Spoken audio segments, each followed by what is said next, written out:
Selamat pagi, Assalamualaikum warahmatullahi wabarakatuh. Waalaikumsalam warahmatullahi wabarakatuh. Ya, sebelumnya ini karena web OJW belum bisa dibuka, ternyata terus error ya. Nanti menyusul saja untuk presensinya atau nanti saya masukkan secara manual.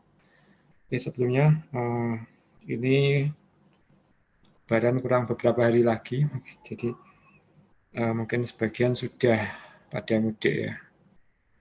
Oke, tapi kita manfaatkan saja waktunya, tetap kita isi. Untuk pertemuan kali ini, saya menyampaikan materi praktek ya. Ini sebenarnya materinya tentang bab lanjutan, yaitu arsitektur aplikasi dari layer UI. Oke, untuk UTS-nya mohon maaf belum saya koreksi. Nanti pas liburan Lebaran ini ya, insya Allah nanti saya selesaikan.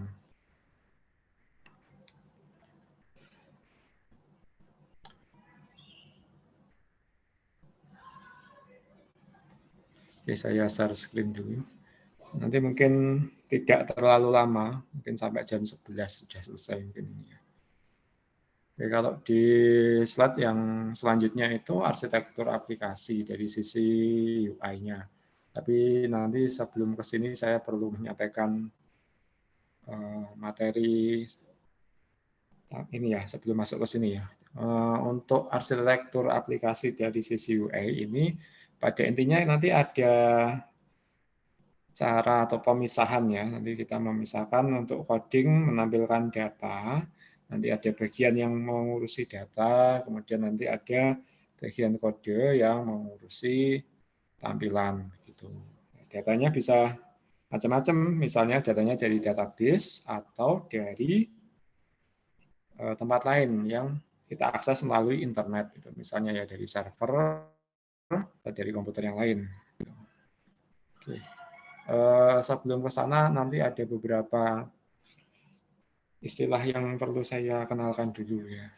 Nanti kita akan mempelajari view model, terus data binding, live data begitu. Tapi sebelum ke sana, ini saya ngasih materi yang nanti perlu dipraktekkan dulu ya. Oke, di Classroom ini ya yang bagian 8 aplikasi arsitektur ini ada dua link. Yang pertama ke PDF slide-nya atau PPT slide-nya. Yang kedua ini ke GitHub. Saya ada catatan untuk praktek ya di sini. Nah, saya kenalkan dulu dengan view binding di sini.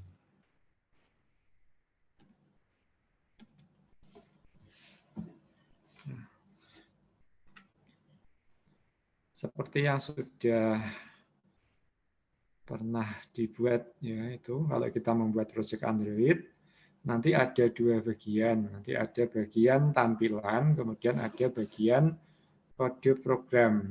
Kalau tampilan nanti lewat layout XML.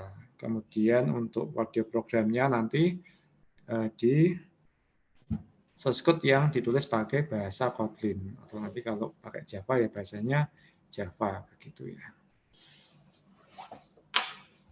Nah, terus supaya XML dengan source code Kotlin-nya itu nyambung ya, nanti kita perlu membuat variabel yang mewakili widgetnya. Ini contohnya saya punya tampilan program seperti ini. Ini ada teks yang bisa kita masukkan ya di edit text di sini. Kita bisa ngetik sesuatu, kemudian ini ada tombol, kemudian di bawah ini ada teks view ya. Nanti saya mendemokan membuat aplikasi yang sangat sederhana. User nanti ngetik teks di atas di sini, kemudian kalau kita klik tombolnya, nanti hasilnya akan ditampilkan di bagian bawah. Itu.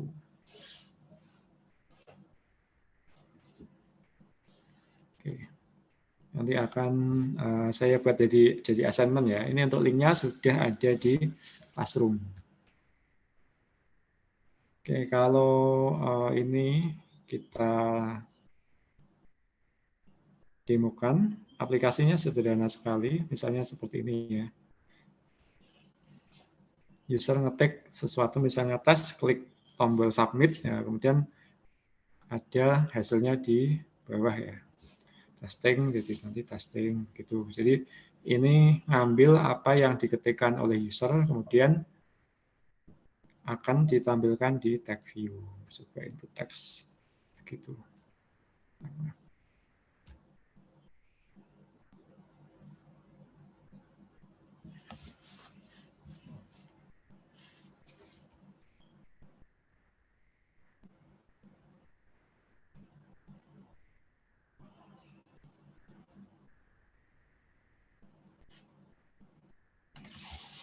Hey. Nah, kalau ada tampilan seperti ini, nanti perlu dikonekkan antara XML yang isinya adalah desain tampilan activity dihubungkan dengan kode Kotlin. Gitu ya. Nah, ini nanti kita akan menggunakan cara yang pertama. Di sini saya ada tadi ya, ini adalah XML-nya. Kemudian yang kedua ini ada kode main activity yang ditulis pakai Kotlin.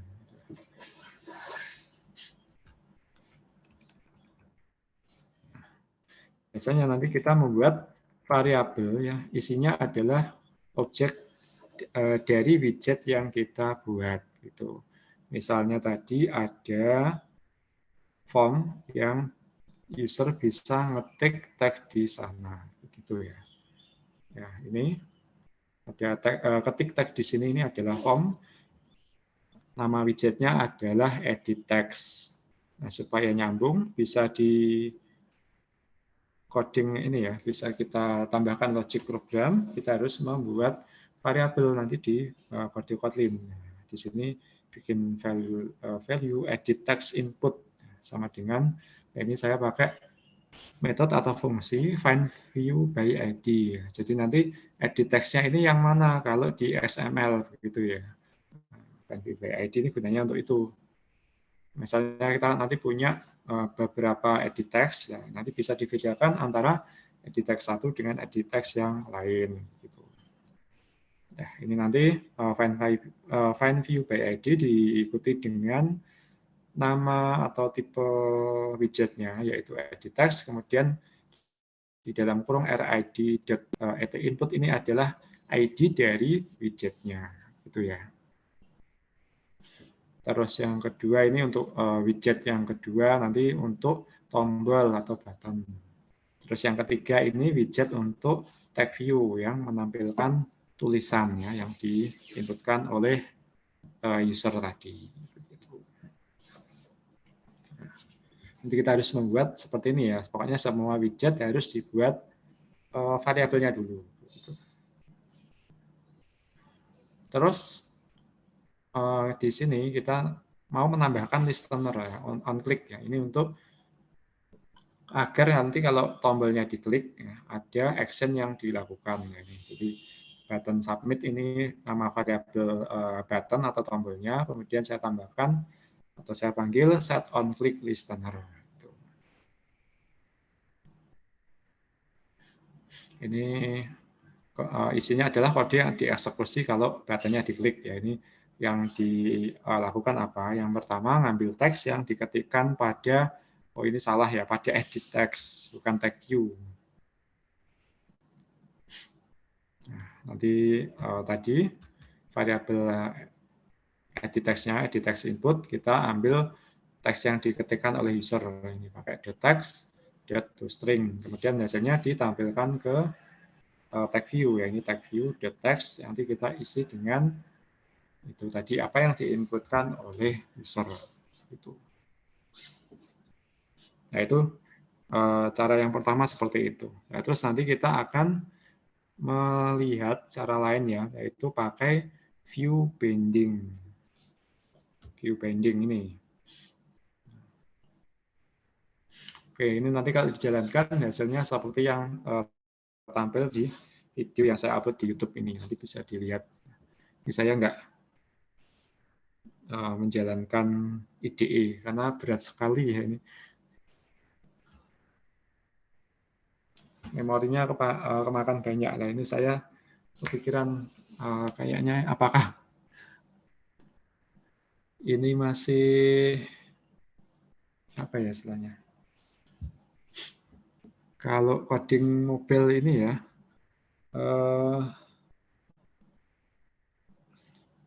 apakah masih enak untuk diberikan ke kelas atau enggak gitu ya. Istilahnya ini mungkin di satu sisi agak memberatkan juga ya. Saya butuh hardware yang speknya tinggi sekali begitu, apalagi mahasiswa begitu ya. Untuk coding natif ini kok agak susah juga sebenarnya. Ya udahlah kita sebisanya saja ya ini. Oke, terus kita akan menggunakan cara yang kedua yaitu memakai Android View Binding. Nanti kita mengedit ada file Gradle ya yang build.gradle, kemudian dalam kurung ada app-nya. Nanti kita tambahkan ini build feature view binding itu nanti kita kasih nilai true. Nah, ini. Nanti kode ini dimasukkan di sebelum atau di atas baris build types. Nanti dicari di build.gradle ada baris yang memuat build types-nya ini ya. Nanti sebelum itu tambahkan build feature view binding true. Nah, sebenarnya apa yang dimaksud dengan view binding? Ini ya, di atas itu sedikit ada penjelasan singkat. Ini nanti semacam fitur untuk membantu programmer agar lebih mudah untuk berinteraksi dengan widget ya, atau view yang ada pada layout XML. Ini nanti untuk menggantikan find view by ID. Nah, sebenarnya selain view binding, selain find view by ID itu ada juga ada library eksternal ya namanya Butterknife. Nah, ini juga untuk memudahkan menghubungkan tadi widget ke kode Kotlin-nya atau pakai Kotlin sintetik. Tapi saya baca ini sudah tidak disupport lagi. Nanti kita pakai Android View Binding ini. Caranya nanti kalian tambahkan itu tadi di build.gradle, build feature, view binding-nya sama dengan true. Terus nanti kita ubah kode main activity.kt-nya ya di sini. Nah, nanti jadi seperti ini. Kita bikin variabel binding-nya. Let init var binding activity main binding. Nah, ini. Jadi ini karena ini ya penjelasan singkatnya, kode XML yang kita buat nanti akan dianggap jadi kayak dibuatkan jadi semacam kelas. Kita lihat XML kita di sini ada namanya activity underscore main.xml gitu. Nah, kalau pakai view binding nanti kita punya kelas activity main. Nah, ini dari activity underscore main ya, ini dari nama XML-nya ya, tapi tanpa tanda underscore. Terus nanti ini jadi kayak kelas gitu. Activity main terus diikuti dengan binding di situ. Ya, terus bedanya apa nanti kita lihat ya.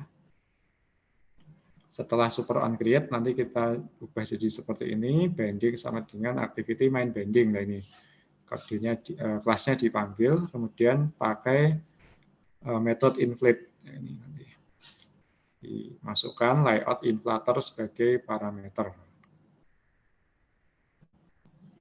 Kemudian binding.root ini nanti disimpan ke variabel view, terus nanti dimasukkan sebagai parameter untuk mengisi metode set content view. Jadi activity main activity ini nanti tampilannya diarahkan ke XML yang activity underscore main itu tadi ya. Tapi beda cara codingnya ini. Nanti ini jadi kayak semacam kelas. Terus yang berbeda di sini waktu membuat listener on click ya. Kita tidak perlu menambahkan kayak yang sebelumnya ya. Ini ada variabel-variabel yang digunakan untuk mewakili setiap widget yang ada di XML ya. Jadi XML kita punya edit text, kita bikin variabel yang isinya adalah ke edit text yang dimaksud. Ya, kita punya button, kita bikin variabel baru, button yang diarahkan ke button yang dimaksud. Gitu ya. Terus di XML ada tag view, kita tambahkan variabel yang mengarahkan ke tag view yang dimaksud. Begitu. Nah, khusus untuk ini kalau pakai view binding tidak perlu bikin variabel tadi ya.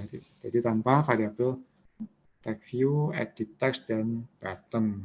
Terus nah caranya gimana? Nanti kita pakai ini tadi ya, pakai kelasnya tadi. Ya, ini ada variabel atau binding ini yang di atas ini ya. Binding ini nanti kita panggil, terus kemudian kita kayak manggil semacam properti ya, atau variabel yang ada di situ. Jadi btn submit ini adalah ID yang ada di XML ya. Kita lihat XML-nya. Nah ini ya button. ID-nya adalah btn submit. Nah, ini. Nanti bisa kita langsung panggil ID-nya ini. Nah, di sini binding terus btn submit. Nah ini ID dari buttonnya. Terus kita tambahkan set on click listener. Jadi tanpa membuat variabel, tapi kita bisa panggil ID-nya ya. Tapi depannya ini pakai binding ini. Ini dari kelas activity main binding tadi. Terus ini bikin set on click listener. Kita kalau ngetik tombolnya berarti nanti sama ya, akan ada action yang dilakukan, dieksekusi begitu. Ini kita ambil teks yang diketikkan pada edit text, ini saya salah ketik. Nah, nanti disimpan ke suatu variabel ya, ini tag input from user itu. Jadi nanti string atau teks yang diketikkan oleh user kita simpan ke sini. Terus akan ditempelkan ke tag view yang ada di bawah ya, supaya nanti tampil ya di bawah di sini ya.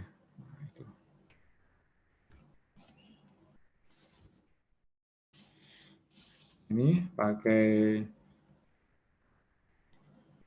ini yang belum pakai view binding. Nah, kalau ini ambil dari edit text-nya sama seperti button, kita panggil kita pakai variabel binding, kemudian ID dari edit text-nya ya ini ID input. Kita lihat di sini edit text adalah kotaan ini ya yang bisa diisi oleh teks.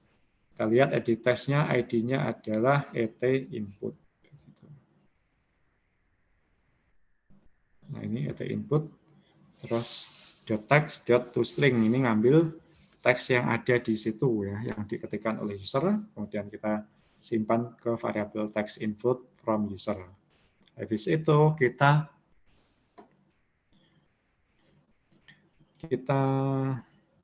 tempelkan ya di teks yang bawah itu. Ya, ini saya salah belum diupdate ya.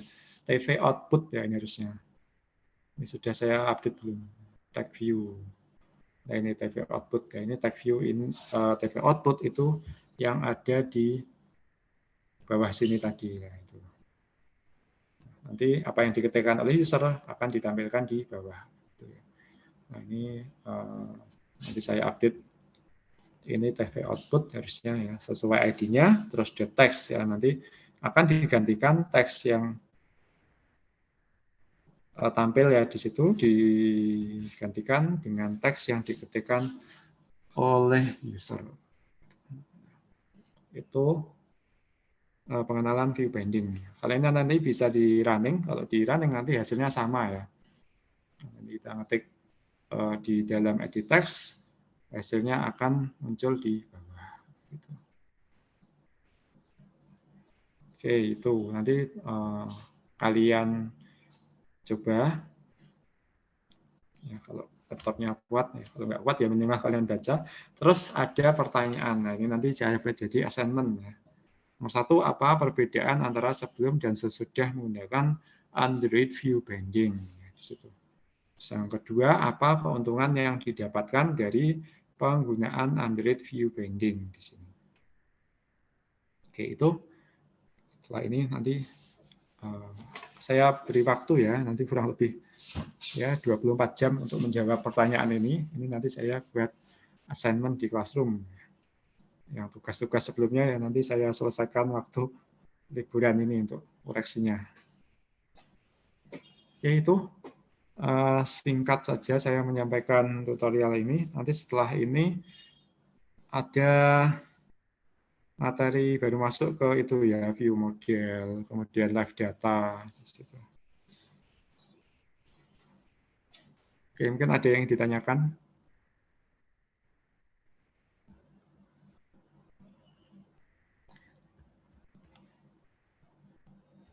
Ini 21 yang hadir.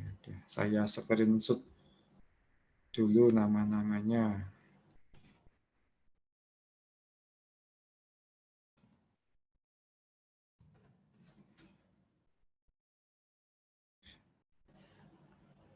Ada yang ngekos belum pulang nih? Ada nggak?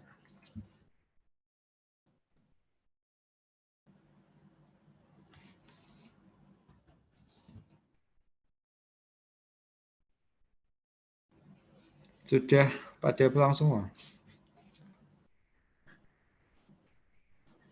Sudah, Pak.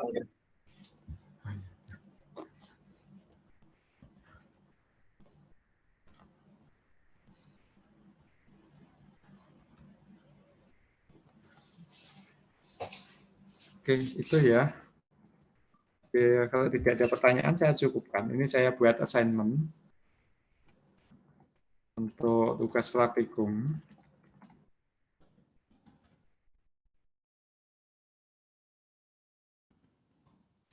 Jawab dua pertanyaan yang ada di GitHub yang saya presentasikan tadi ya.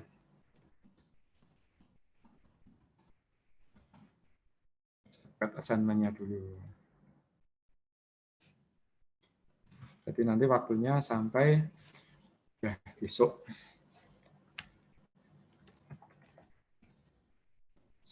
Apa ya, menjawab dua pertanyaan saja, walaupun ya lebaran sebentar lagi. Deadline-nya berarti 18 April 2023 jam ya 11 siang. Menjadi tugas praktikum.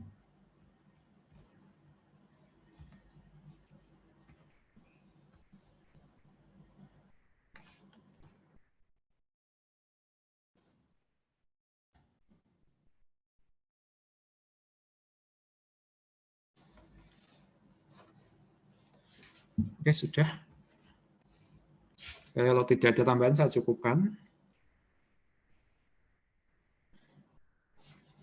Oke, setelah Lebaran, ini kalau jadi ya, ini saya nanti sudah berangkat ke Malaysia. Ya, masih ada administrasi yang belum saya bereskan. Nanti kurang lebih kalau saya tinggal kuliahnya nanti seperti ini.